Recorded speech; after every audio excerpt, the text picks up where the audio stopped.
Everyone, welcome back to Primetime Crisis. It's time to talk about more Gotham. I'm Captain Logan. I'm Eric. And today we're talking about the fourth episode of this season. It's called New Day Rising. We've got the second part of our Mad Hatter adventure. And Eric, I am, for this show, really digging on this season so far. Me too.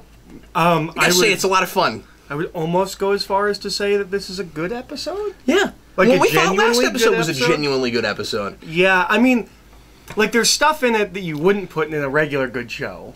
But that's just silly. All of the Penguin and Riddler stuff, like, I don't know if any of that's actually good, but it makes me giddy. And Gordon's character arc is kind of nonsense. Yeah.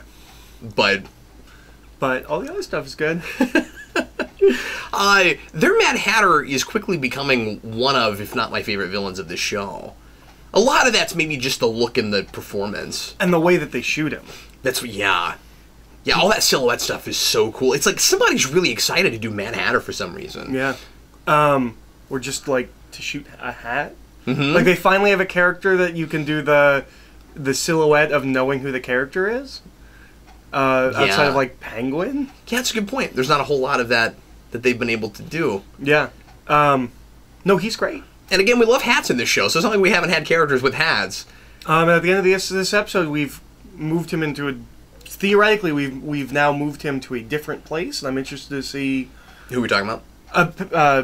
Mad Hatter. Mad Hatter, yeah. Because his whole motivation is his sister, and now we've moved away from that. So if he comes back, he'll be different. Yeah. He'll have a different motivation. He might even psychologically be different because of, like, trauma or something. Yeah, he'll move away from being methodically sadistic to a, grade A psychopath. He does just murder people for no reason. I don't love that. But I keep saying that is a every bad guy in this show thing. Yeah. Like we have to have an excuse. And it's not even an excuse. It's just bad guys kill people in this show. Yeah. And every supervillain's a serial killer. Exactly. My go-to is always Mr. Freeze. He had no motivation for the people he was murdering. He could have avoided killing people. He had a real sympathetic motivation for why he was doing the things he was doing. He didn't have to go to sadistic killing. And we now have a second location that Mad Hatter has occupied, and we did nothing with. Like, he got that house in the last episode, and we didn't do anything with that house. Yeah. And then he bought a theme park. And now he's got a carnival. And we didn't do anything with that. I mean, I think... Yeah, but maybe we're setting him up to, like, live there and do things with it. Like, I don't know what the house was about. I still don't get that. Did he get arrested at the end of this episode? I'm not sure if he's running free or if he's in police custody. I think maybe he honestly, I can't remember either. I think maybe he did get picked up by That's the what I police. thought, can't but then I was remember. like, I don't remember him going in cuffs. Yeah, but I don't know how he could have escaped with as many police as were there, and Barnes is just kind of like looking over the. Well, I mean, they're Gotham police. Yeah, They're not exactly competent. I'm with you, but I feel like if they had grabbed him, Barnes wouldn't be standing around like looking around. They would be like running off trying to find him. Well, they're investigating the crime scene, but yeah, you're probably right. But there was a murder. Well, I mean, an accidental death. There was a death. Can we just see how that affects Barnes? Yeah. So yeah, I don't know where we're going with that at the end. The blood hits him, and Alice's blood. Like drops in his eye, which is good. I don't like things in eyes. I never even thought about blood in eyes, and that's gross. And then he gets some kind of disease-looking something across his face. And then it gets better. Like it gets real bad, and then it's not as bad, and he's like, oh no. Yeah. Well, he just says no. Yeah. And not like no, this bad thing is happening to me. I read it as like some kind of recognition. Mm-hmm. So we'll see what that's about. So he's dead in a couple episodes, right? Yeah. Like surely this is the beginning of the end. By Alice? But then that might lead to his death. Like I'm assuming that wherever we're going, and I was thinking maybe it's a possession. But wherever we're going with that, now there were a couple points last season where I thought we were about to kill him off. Yeah. Yeah. But I don't mostly when he got shot, and I thought he was dead. he seems, I didn't think they were going to come out. I thought they did. Yeah, exactly. I didn't think he was going to still be around even this season, but he seems very expendable. Yeah. He's just there to yell at Bullock and Gordon. So Mad Hatter is scarier and more twisted than we realized.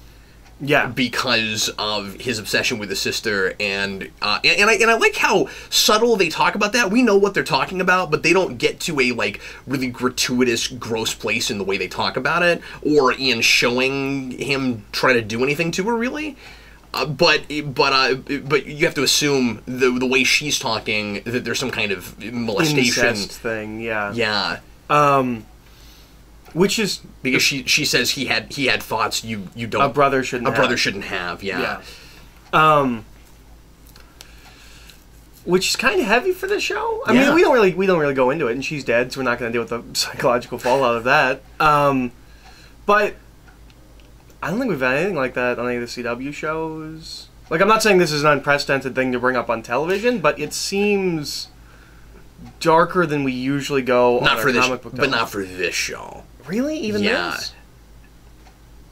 You might be right. It likes to go. I mean, I don't know that we've discussed like incest on this show, but have we gone into molestation? Like childhood molestation? Yeah, I want to say there's been at least one example of that. Okay. I forget now. Okay. But I feel like there's a lot of places where I'm like, okay, you guys are trying really hard to go as far as you're allowed to go on network television. And again, it's not like we're having an intelligent discussion about it. It's just the backdrop for here's how screwed up this person is. And again, maybe the idea has always been, this is what Gotham turns people into. Well, and it doesn't feel like, well, I mean, it can't be what Gotham turns people into because she ran to Gotham. Yeah, but she started. I mean, like she was. And I don't know if he's from there initially or not. No. It says that she runs away from him and goes to Gotham because she thinks it's a good place to hide. They're not initially from Gotham. He's just a messed up wackadoo. Yeah. Yeah, but what I'm saying is, then Gotham makes you worse. Yeah.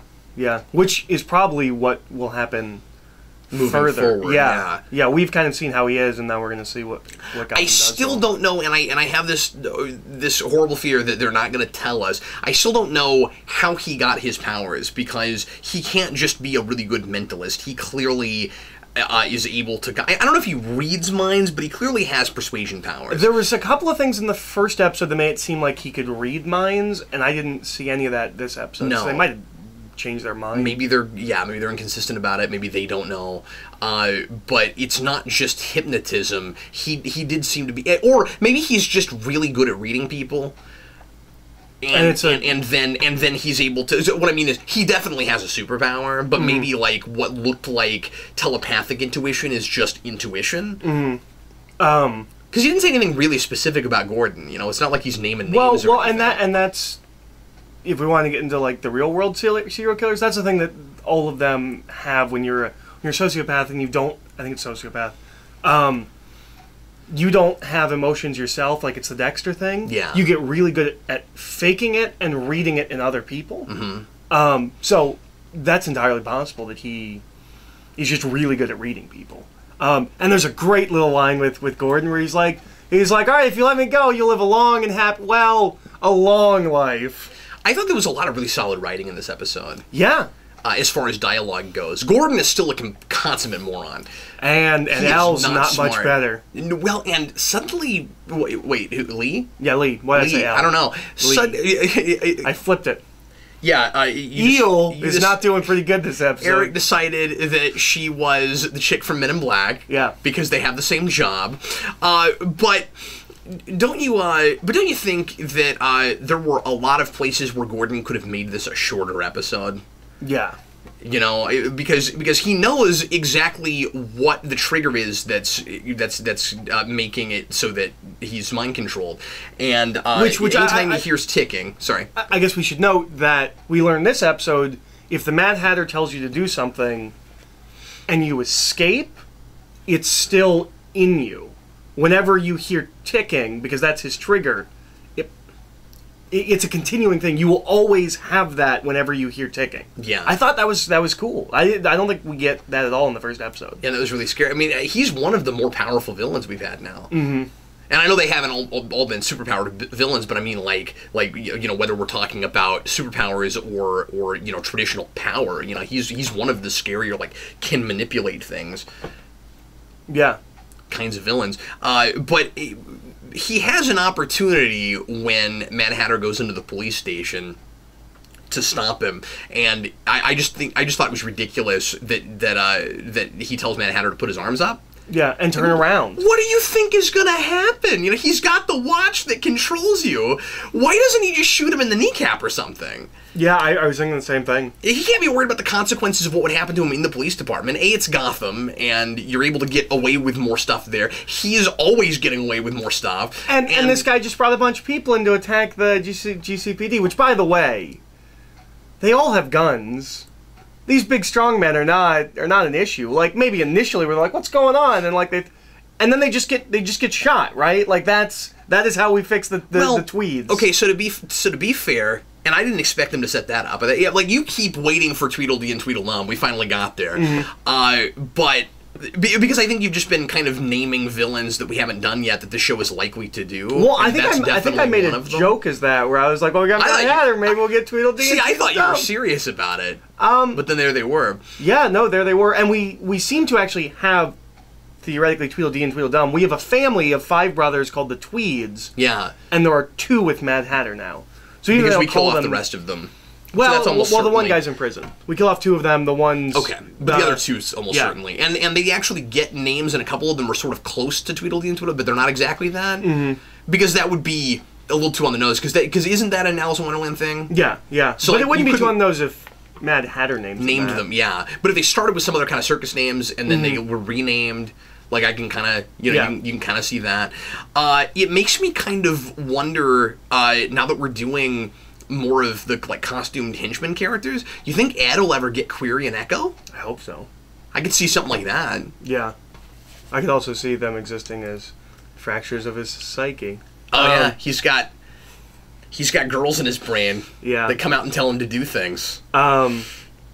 Should we talk about Ed and Penguin? Yeah, well, and just with Gordon real quick, I just want to mention that then you get to the end, and he's still kind of being a moron about how he's handling things. Yeah, well, and it's weird because... I forget what exactly it was in the last scene, but doesn't he do something else that's really stupid in trying to deal with Mad Hatter? I don't remember. I'm blanking a little bit. I don't remember. I feel like there's something where I pointed at the screen and I was like, why? Well, and his, like... arc, the psychological break is the wrong term, would be the opposite of that. Whatever it is that breaks him out of the control is so nothing and dumb. And it's unbelievable because that's a superpower. Well, so it's like what are the rules here? Like, what is it that like I guess you're able to break out of it through some kind of personal epiphany. Yeah, well, like, we're told that whatever he does to you, like, you kind of have to whine a little bit. And so, like, we see here that Gordon wants to kill himself because Lee has moved on. And he's not able to, but I don't know that his... I guess maybe it works better if you watch these together, because like, it's been a week. It seems like what they're playing at is that, like, he's gotten to a point where, like, he can care about her but not be with her, and he doesn't want to kill himself. And so that breaks it. I don't... So, because time is weird in this show... Yeah. There's an obvious thing for him to say when he's arguing with Lee, where she's like, you weren't there for me when such and such, such and such, and Mario was. Oh, yeah, that is his name. Yeah, it's Mario. I think like Eric's just making up names. No. And Phil was here for me. It's been like 1 month, maybe 2. Like, since the end of last season, and Gordon was in prison for a while. Like, this isn't all on him. Yeah, and it hasn't been as long as we're pretending like it was, and we do that. It's not like it's a year later and she's moved on. Well, it's barely any time has passed. And our relationships in this show are so super typical, and that's why I'm expecting him and Valerie to be, like, engaged by episode 10 or something, because we did this with Lee, too, where it's like, we go on a date, we kiss, now we're, like, not just an item, but, like, super, super serious. Well, and she's already engaged. Yeah. Like, that happened really fast. But on the other hand, it is kind of a soap opera. I feel like it could get away with those sorts of things more if it were playing them more heightened and a little bit like a little more over the top and silly. The problem is when you look at stuff like, and we'll talk about them in a second. When you look at stuff like Ed and Penguin, they know how silly and fun that is. Mm-hmm. The relationship stuff is always played for really forced typical drama. Mm-hmm. Why aren't we having more fun with the relationships? Yeah. I feel like you could do cheesy relationship drama in this show, and it is cheesy, but it's not the right kind of cheese. Yeah. Like, right now it's Gouda. They think they're doing human drama. Yeah, like right now it's like Gouda or something, and I think it could be, you know, more like, you know, American or Cheddar, yeah. Yeah. Yeah, I don't know, and it seems like they think that those scenes are like the serious scenes. Theoretically, I mean, Lee just phones this whole episode in.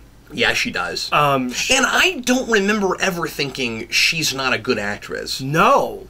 And of course, you know, Inara in Firefly, I mean, she's wonderful. Yeah. I think she's quite good in Deadpool. I think she really got that material. I think she has a lot to do with what works about that movie. Absolutely. Because you have to like that relationship, or it's just typical and throwaway. And I never wanted her like off screen in the previous seasons. I feel like there were places where I did, but it was more the writing, where it was just I don't like this couple, I don't like these two together. Yeah, no, I mean it's like generic. her as a person. Yeah. Here, I was just waiting for her scenes to end because she doesn't seem to care. The only scene in this episode I found really ultra cringeworthy was the scene where she has the silly platitude statement that I started overthinking. That is the key for Gordon to break out of. Yeah, where she says there's a difference between moving on and what's the other thing? Letting go. Letting go. And you and I both looked at each other and went, what is that? And I think I figured out what that means. Yeah, I think you did too. Which is there's a difference between like moving on from the person in the relationship being able to be with somebody else and being happy and not caring about that person. I think that's what the distinction is. See, I think maybe it's like if you letting go would include moving on in it, right? Mm-hmm. It's like you're moving forward and you're not worried about the past and you're not living in the past. But moving on might simply be without letting go is just like ignoring all that and being in denial. Yeah. Kind of the sense I got from it. I think the letting go is there are still emotions and feelings here, but I have to let that be to be able to move forward. Like, I think that's what it is. You gotta be really careful with those kinds of emotional or philosophical platitudes in a drama because I'm seeing, obviously, the writer through it, and that doesn't seem like a thing that a person would say. It doesn't sound like it's coming from her, and what makes it worse, and I know this is Gotham and these people aren't really real people in the first place, but like, you get back to Gordon, and how is Gordon not doing what we're doing, going, okay, now I feel like I need to make a flowchart to try to figure out what this means. Yeah. And then it comes back later, and see, I'm getting deja vu right now because I feel like I've had this whole thing with Arrow before, like a couple seasons back. There was a similar thing with Arrow, and I won't go into it, but like, how is he not going? What are you talking about? And trying to noodle himself. And so then when it means that he somehow or rather knows exactly what she's talking about when he breaks out of the spell. Yeah. I'm not sure I know precisely what she's talking about 5 seconds after hearing it. Or he it. gets it then in that moment? In that moment, yeah. Maybe that's what the idea is. Anyway. So let's talk about the best part of the episode. Yeah, absolutely. The Ed and Penguin show. It's the Ed and Penguin show! So, does that make you Penguin? Wah, wah, wah. I can get a tiny umbrella. Where's Penguin and his tiny umbrella? Oh, he's not holding it. He has a tiny umbrella. I don't see. Well, okay. Here's Penguin. Anyway. So, and you're doing the Gorshin laugh.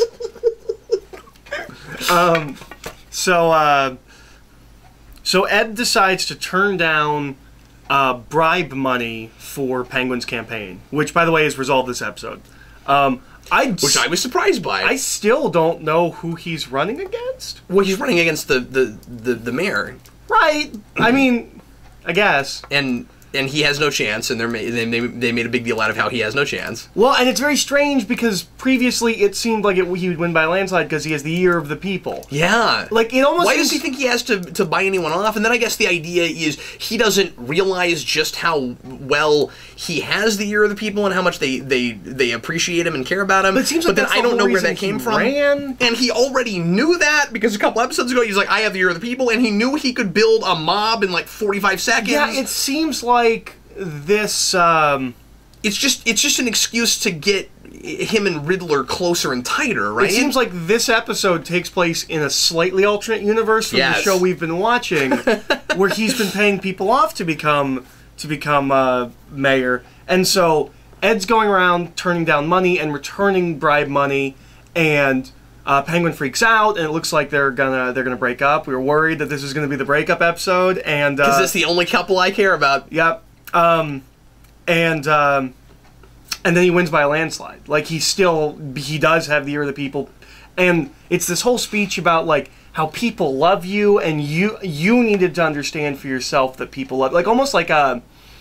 Like you don't love yourself enough or believe in yourself enough. I had to show you of seeing people or yourself the way other people see you. And then Butch seems to be the character existing in the real world watching the show, because Penguin immediately turns around and he's like, "You're out. You never believed in me." Yeah, and his reaction is just like, "What? This guy?" So we're doing something with him. I guess he's done pining for his old flame. We've moved on to new stories with him. But they're just... Maybe Butch dies this season. Maybe we finally get rid of him. Because they do have, like, too many characters right now. Yeah. Okay, more like 5. But you know what I mean. But not to them. They don't realize it. Penguin and Riddler are so much fun together. Yeah. The two actors, I wouldn't be surprised if, like, they go become out and have real beers friends. after the show. Yeah. You can kind of tell. There's this weird twinkle in the eye where they've got to be friends. Yeah. It's so much fun. If they showed up together at a convention, I would be so happy. I was so excited to go. Oh, yeah. They're the guys... Can you only imagine them on stage at a con? That's what I was going to say. They're the guys on a panel who, while things are happening, they're, like, talking to each other. Or, like, off mic, they're like... Yeah, or doing practical jokes to other people in the panel together that they planned before it. Yeah. They're so much fun together. Like biting people's nose and giving them raw fish and we haven't had that scene yet. And we haven't had that scene. I'm kind of waiting for that scene. Yeah. I wanted to mention that you keep talking about time, and you're absolutely right that you can never tell how long things take, how much time has passed. Yeah, it's been 2 episodes, and the mayoral race is done. And what I was going to say is, I'm actually kind of glad that we didn't stretch the race all the way through the season or for too long. It's a lot faster than I expected, and you had no sense that it was almost over. But then Gotham is like so corrupt and stuff. It might be that there like are no rules, and we're really out there with that, and that there's not even a particular time it happens every time. I mean, like, think about it. You wouldn't have a mayoral race every year. Well, if they keep dying. Yeah, but you have the mayor. I mean,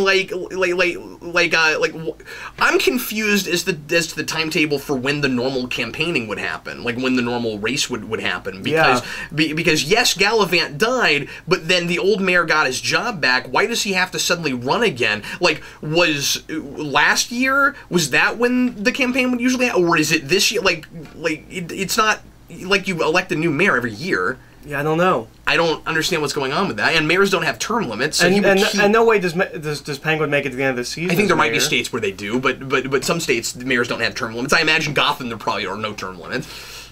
But I imagine Penguin doesn't make it as mayor to the end of the season, so we'll probably have another mayor in the next season. I don't know, we'll follow the race, but there will probably be another mayor.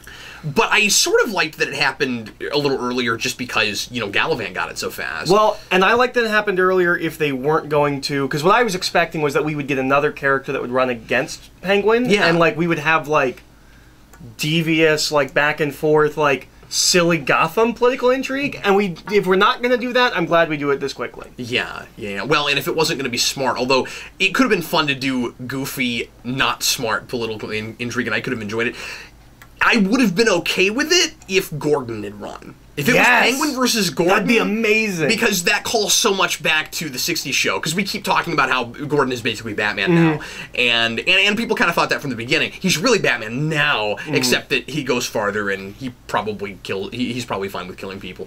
But there's no probably. He's fine with killing people. But we do the Batman versus Penguin thing in the '60s show, and it would have been fun to do that with Gordon. Yeah. But, like, what if he stays mayor for quite a while and has to run again? I mean, I could see all kinds of things happening. Yeah, that'd be cool. I kind of doubt that's what they do. And once again, we still got to wait and see because we got the first of the 1-2 punch. He's got to steal a car. At some point, he has to steal a really cool car. I thought he did steal a car, and we were like, I guess that counts as their Batmobile. I didn't count that. Okay. I'm expecting still, like, a souped-up, awesome car that he steals. It needs to be a police car is the thing. Is this we don't have Batman? A car that runs entirely on water. So he's spoiling things from the '60s Batman movie. No, I'm not. That's not from that. No. So everything's running together because we've been watching too many things. No. Okay, obscure thing. The first episode of the 1977 Filmation Batman show starring Adam West and Burt Ward. What else do we need to talk about? Well, we have to talk about Bruce. Yes. Or, I guess... Not Bruce. Fancro Bruce 5. Yeah. Well, he's not Fancro anymore. I know, but I loved that name so much that you came up with. Okay, we're done with the Riddler portion. Okay. He hangs out with Selina, and she finds out that he's not Bruce because he's got scars, which I feel like really easy to explain. She hasn't seen him in a couple of months. He was somewhere else. Yeah, why does that immediately mean, oh, you're not Bruce? Well, Bruce doesn't have scars there. Well, it's because he stumbles. He doesn't have an explanation for where those came from. That still wouldn't lead you to immediately go, you must be a different person, especially in a world where you don't know that kind of thing is possible. Well, but she was already suspecting him. That he wasn't Bruce?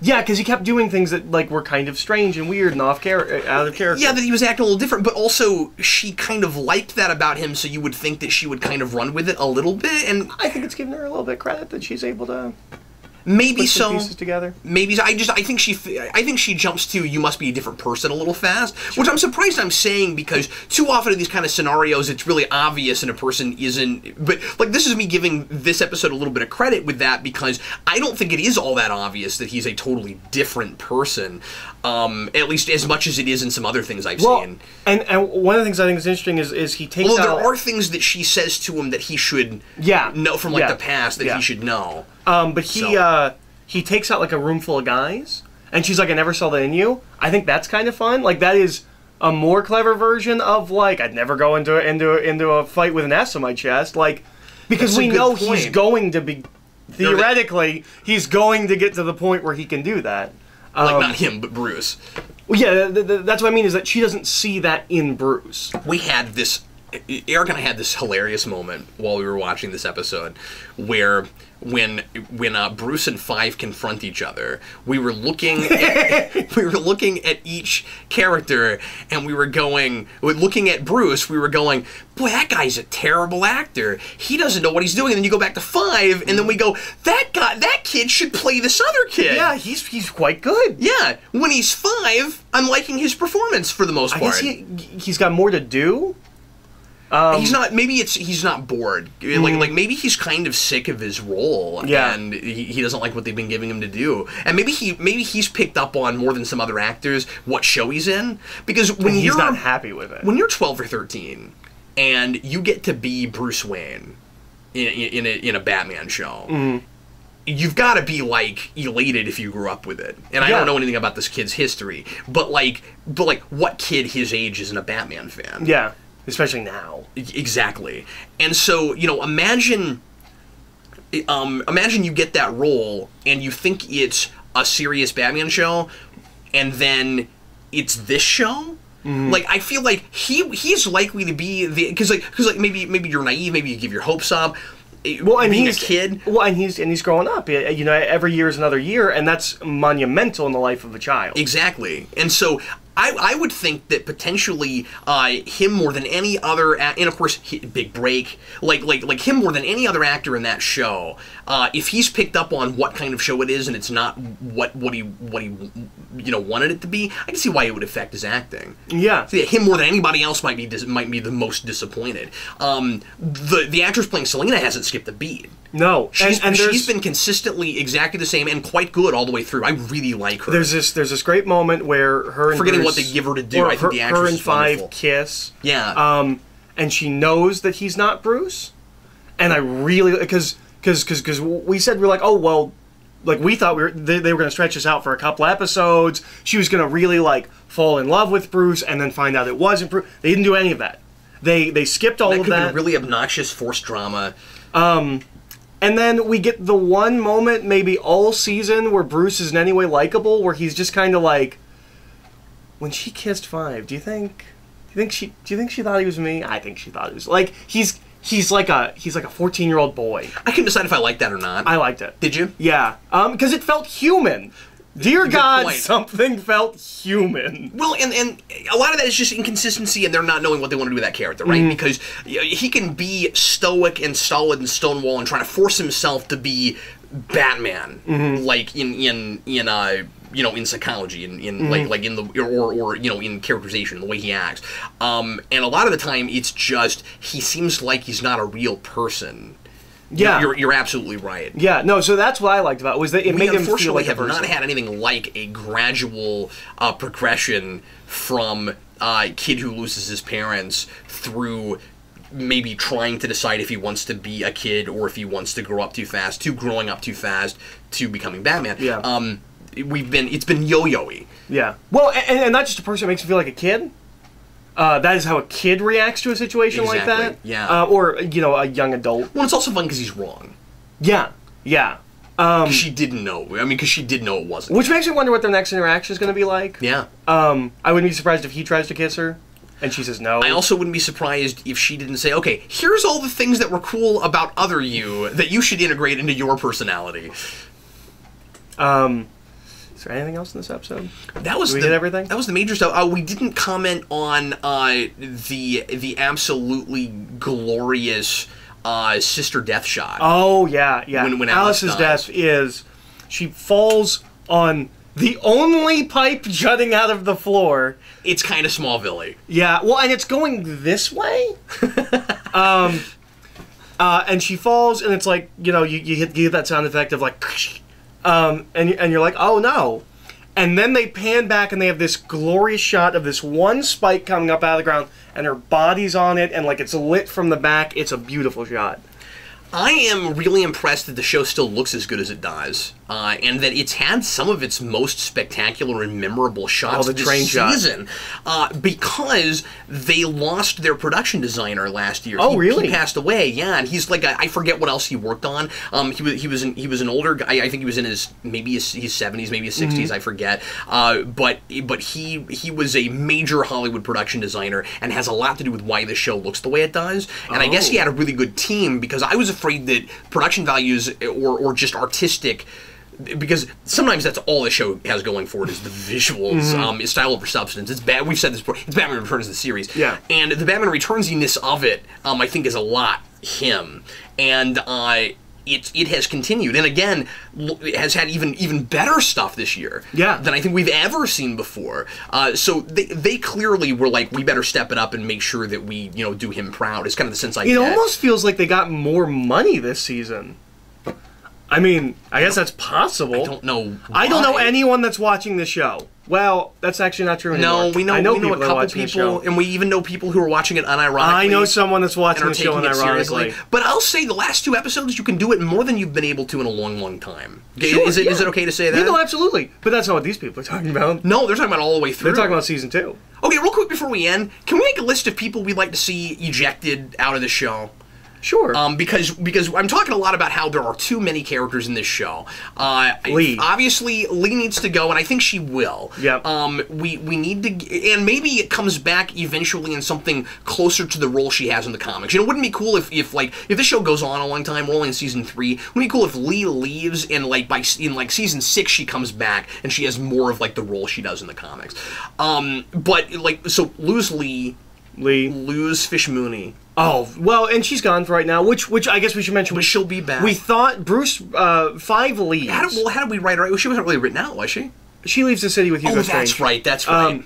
5 leaves. That's and maybe a says, setup for like a second half of the season, kind which of is thing. what I thought we were doing 5. Because 5 leaves and says he's going to leave I called Gotham. that, right? Yeah, That and the you were like, cliffhanger well, will be something. We're doing something with him. yeah, and the Court of Owls gets him. Yeah. And remember, you wondered if Court of Owls would even come back before the midseason. Yeah, because we just kind of dropped them off. Oh, he's going to take over. He's going to take over Wayne Industries. They're going to use him. I bet they will because they own it. Mm-hmm. Oh, we didn't talk about. Okay, let's make the list and then put a pin in that. Okay. Bring up 5 again because we need to talk about a thing with 5. Okay. Lee, Fish Mooney, Butch. She needs to stay out of the show. Butch needs to go if we're gonna. I don't dislike Butch, but like he needs to go if we're doing the Penguin Riddler thing. It's too many cooks in the kitchen. I would get rid of Poison Ivy. I hate. She hasn't been back, so like I don't know what they're doing with. But I don't know what they're doing with the new actress. And it could be cool. We could like the new actress. Well, and also it could be we're using old regular villains instead of constantly bringing in new villains. So then that's okay, as long as they're not regulars. I at this point get rid of Barbara. She's not doing anything. Or make her the Joker. Or make her the Joker. I still really like that idea. I love that idea. She needs to work on her laugh. She laughs this episode. It's not good enough. She needs to work on it. But yeah, there's 5 characters right there we can axe. And I really think Barnes is probably going to go. Oh yeah, Barnes. That's 6. That's 6 we could lose. Mm-hmm. We really just want a couples show, much like Friends, with Gotham. They all hang out at the Gotham Perk. Yeah. With Bullock and Gordon, Nigma and Penguin, and then I don't know. And never romances. Yeah, always couples that feel like romances, but they're not actually romances. They could go there. They could go there with Riddler and Penguin. They are playing it, and they're close talkers. They talk real close like this. You don't, or I don't want them to. No, but I wouldn't be at this point. I would not, and because there's a moment where I thought they were going to do it. It could be fun if we kind of hint at it and stuff, like make it like a Zeta and Gabrielle thing, where something's probably going on there. There was a moment where I thought they were going to do it, where the answer to his riddle is love. And I was like, oh, you love him, and then he was like, the people love you. I was like, oh, you cad. But it's so much more fun if it stays innuendo, right? Yeah. I just think it's hilarious, and I like that riddle. Yeah, it was a genuinely good riddle. It was. I mean, by the end, it was sappy, but it knew it was sappy. That's what works about that stuff. Could we please do that with the romance? Mm-hmm. Just whenever we have romances, make them that over the top. Like stop being like soap opera in like the serious like grandmother's watching soap opera kind of way. Like anyway, and if you get rid of those 6 characters, you can bring back Hugo Strange because he's great. Oh yeah. No, I loved him, and I'm glad we got to see him once this season. But it was, just him interacting with Fish Mooney. So I'm worried next time we see him, it's going to be him being murdered by Fish Mooney, because we don't care about continuity. This is all setting up Batman, but we're going to introduce Batman characters and then murder them. Yeah, yeah. As we keep saying, it's not a Batman show at this point. It's a reimagining of it's a this universe world. without Batman. Yeah. Okay, so what's the thing about 5? We need to address the fan theory that he's Tommy Elliott. Oh, yeah. And this is not a thing we came up with. This is something that somebody mentioned to us in the comments last week. I think that's really possible, maybe even likely. I don't know. The thing is, I feel like they're laying clone and created on really thick this they're episode. all going to it without anything to actually substantiate it. And they weren't talking about it that hard last episode. It's like all of a sudden everybody it's like they're throwing that at us like a red herring, it feels like. Well, and we were saying clone because that's immediately what we assumed. Yeah. But in universe that makes even less sense because that's not what Hugo Strange was doing. There was no other cloning on the books there. No, and that doesn't mean that he's not capable of it. Yeah. And it would have been a good plan, potentially, if the people that had hired him wanted to replace Bruce Wayne. Which might be what we find out since he's with the Court of Owls, is that's why he was created. And that they intentionally made him for that purpose. Yeah, so he could still be a clone. And they didn't expect him to get out of Arkham. But doing like a Kid Hush could be kind of interesting. Yeah. Especially because he's already got a connection with Selina, and in...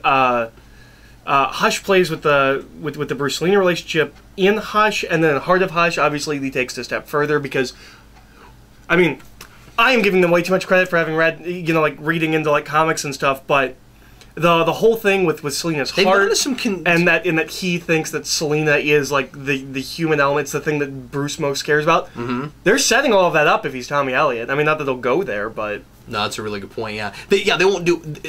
They won't make interesting drama out of it or explore ideas or anything. That's not what we do on this show. If there is any show that can make just like Rapid Bandages look really cool, it's this show, one. And I want it. Oh, absolutely. I want it. Yeah, and for a kid, that'd be kind of interesting. Yeah. You know, you're a 14, 15-year-old kid with his head wrapped up. But also the amnesia thing would be consistent with how they were reprogramming people, because this kid doesn't remember anything, and that's pretty convenient. Like I realize as a clone, maybe he wasn't given a lot of memories and stuff, but he was born yesterday, kind of thing. But if he is what all the other characters were that matches up a little bit more. It matches up, yeah. And like maybe he died, and maybe once he gets his memories back, they find some way they contrive a way for him to be able to blame Bruce Wayne for his death, and then you have the Hush thing, or blame his parents. You know, they can find some way to do that. Now but then the other question is, why doesn't he have superpowers? Well, because I don't think everybody else has powers. I don't think he's completed. Because he doesn't think he's Bruce Wayne. Like theoretically, they wipe his memories, they change his face, but they don't actually get to do what they were going to do with him. Yeah. And then everyone escapes from Indian Hill. Oh, good point. So he might not be a full-blown science experiment. Yeah. And then if he was a clone, that would also explain the lack of powers potentially, because he also could not be finished in that exact same way. Yeah. But I want to bring this up because we now know for sure that we are not picking up on the plot thread from last season with the Alice in Wonderland book. Yeah. That's like they set up Mad Hatter last season and they gave us Mad Hatter, but it has nothing to do with that. He didn't reprogram Alice with that. I wouldn't think. It has to do with Indian Hill. Because she's there, but you're right, the book doesn't seem to have anything to do with anybody being reprogrammed, so, I mean, that's maybe a little bit unfortunate. Unless they bring in, and I mean, they could do this, because I suspected last season that Alice might have been the Batwoman Alice, which she's not, but I could see her existing, and her having been reprogrammed, and then her being Mad Hatter's new fascination, like two just sociopathic killers that are obsessed with Alice in Wonderland, kind of. Now, one thing you gotta wonder though with I just thought of this with Mad Hatter is he does seem to suddenly have more of an obsession with Alice in Wonderland. It comes from nowhere. We're not talking about the book. He never quotes it. Like, why does he put her in that dress? Like all of that seems to be. I think it's all like weird just subtle aesthetic stuff. Like yeah. But it all lines up too perfectly. Except that this is a weird, silly, heightened world. So if you're okay with like character names that reflect their gimmicks or their personalities, then maybe you should be okay with some of that convenience. It's difficult to decide what I can, I didn't have a problem with that. What I should, but you were even questioning the tea thing last episode. So that's true. You're right. Well, I don't know, it didn't bother me this episode. I guess your questioning with the tea thing was just, do they even know they're doing Alice in Wonderland? Or does he know? Or does he know, yeah. Because I liked it when it was more subtle, and then suddenly she's just straight up wearing the dress, and I'm like, okay. It's still more subtle. Like, we were not drawing attention to it, she's just in that dress. But we got Tweedledee and Tweedledum. But they're not called Tweedledee and they're called the Tweeds. No, I know. We're being subtle. We're being kind of subtle about it. Yeah. As subtle as this show does. I guess my question to you is, do you wish they had just gone straight Alice in Wonderland and talked about it, or is it better this way? I like it better this way. And I still love the idea of Mad Hatter as a mentalist. I want somebody to take this version and make it the new Mad Hatter in the comics. Yeah, it's a great way to take it without the pointless psychopathic murder. Because the problem with Mad Hatter has always been that nobody really knows. Like the hats control people thing is an inherently silly idea and things like that, and so I like that this is able to do it and it's not connected to like a hat motif. Yeah, and making him a yet another brilliant scientist character that's an inventor. Yeah, Why do you need him and the Riddler and the Joker and all these characters that are able to invent their own apparatuses? Yeah. So this almost makes him feel a little bit more unique within Batman's Rogues Gallery if they did this take as a, and it doesn't even have to be this take as much as just taking that one element and putting it on in the comics. That's what I'd like to see. Yeah, yeah, that'd be absolutely. Cool. I feel like he gets kind of the Clock King treatment from Arrow. Oh yeah, and not that we've never had a scary Mad Hatter, but where we take a character that has sometimes been a little bit more silly. And I mean, in recent years, Mad Hatter is kind of more of a scary character, certainly. Yeah. But and even in the animated series, I think there was some kind of twisted there. But we take him, we modernize it, and we put it in an already kind of twisted, scary kind of situation. It's just a good update, I guess, is what I'm saying. Yeah. He reminded me of Clock King a little bit. Yeah, he's not anything like the same thing, watch, but he's got a pocket watch, and he's kind of elegant. And he's got a look about him. Yeah, yeah. No, I dig him quite a bit. Well, anyway, everybody, thanks a lot for watching. We sure appreciate it. We'll see you again next week with more Gotham here on Primetime Crisis. I will have Supergirl up for you ASAP. And we haven't heard from Steve in a while. He was supposed to do Arrow. We're not sure what's going on with that. We haven't heard from him. So I may go ahead and just double up on Arrow this week unless I can get to it before then. And until I hear from Steve, I'll probably take that over for a while. Or, try to maybe conscript someone else to take Arrow so that I'm not doing 4 shows, but anyway, and you're not doing Arrow. So there's and Legends, and so I'm not. Yeah. But I kind of want to talk about Arrow because there's some hilarious in Arrow. And anyway, well, everybody, thanks always for watching. Once again, we sure appreciate it. I'm Captain Logan. I'm Eric, and we'll see you again next time.